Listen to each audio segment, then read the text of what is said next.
Years ago, when I didn't quite understand enough about all of the smart home technologies, I was at a crossroads. At this time, Matter and Thread were all abuzz, but we didn't yet have the sea of promised all-compatible sensors that we're starting to get now. And I'd just learned about a brand named Aqara, and I was trying to decide whether or not to add yet another hub into the hub nightmare that I was already in, or to try and hold off until they released their rumoured Thread versions. Spoiler alert, I caved and bought their E1 hub. It was very reasonably priced and supported Apple Home, which opened up a host of their reasonably priced, rather nice looking, rock solid sensors, which I proceeded to fill my home with. But a certain group of these sensors has since become my biggest nightmare in terms of smart home maintenance. Watch on to find out why. Hi, I'm James and I've been building out my smart home for years, with products from just about every manufacturer out there, figuring out what works and what doesn't. So fast forward another year or so and I hit some limitations of Apple Home that I was finally unable to work around. So I got into Home Assistant, and it wasn't long before I learned more about Zigbee and realized I could consolidate my hub nightmare by connecting all of my Zigbee devices directly to a dongle plugged into my Home Assistant server.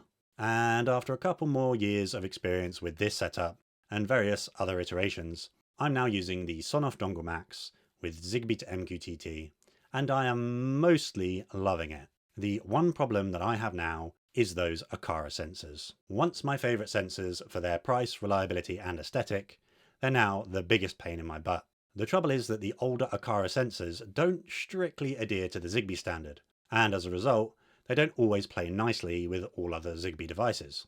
This often results in them dropping off of the network and needing to be repaired, and I'm particularly having this problem with their contact sensors. At this point, I want to stress that I otherwise like Aqara devices, and if you use them with their own brand of hubs, they work great.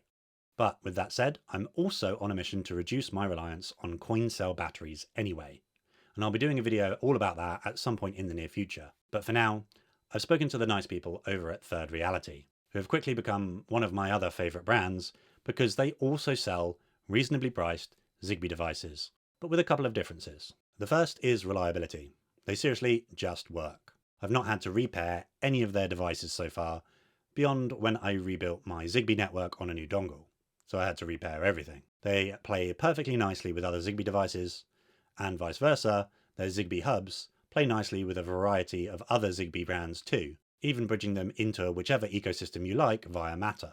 But the other reason I really like their devices, and especially their battery-powered sensors, is that they all use AAA batteries, which have a variety of advantages. They are much more readily available, they can easily be found in rechargeable varieties, saving a lot of money and potential e-waste over time, and they hold more power, so they last much longer and they're also more resistant to losing power at lower temperatures. So despite not being rated for it, I actually use some of their sensors outside, and they work much better so far than ones I've used in the past, which were rated for outdoor use. And they've been kind enough to send me not just one, but a 4-pack of Zigbee contact sensors to replace the main troublesome Aqara sensors that I'm currently using. So over the last few days, I've spent maybe an hour going around all of those Aqara sensors, swapping them for my new ThirdReality ones.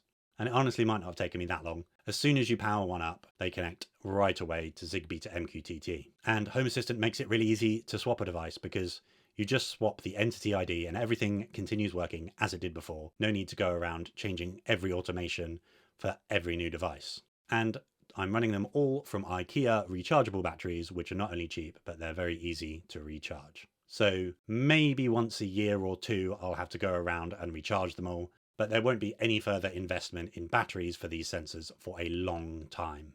Really, the only downside to these ThirdReality sensors is a side effect of them using these larger batteries, meaning the devices themselves are a bit bigger than other sensors. So a couple of them wouldn't fit in places that I was previously using Aqara sensors. But as I mentioned, I have plans for those in a future video anyway, so make sure that you're subscribed to see that. I must say that overall, I am super happy with these sensors. They finally removed one of the biggest bits of smart home maintenance that I was having to do these days. So I would like to say a huge thank you to the people over at ThirdReality for sending them to me. If you would like to pick one up for yourself, the links will as always be on my website, homeiswherethesmartis.uk. If you liked this video and want to see more tips for a low maintenance smart home in future, make sure that you're subscribed, as I've got another video coming on that soon. In fact, if it's out by the time you're watching this, I'll make sure it's on screen somewhere. Otherwise, thank you so much for watching, and remember, home is where the smart is.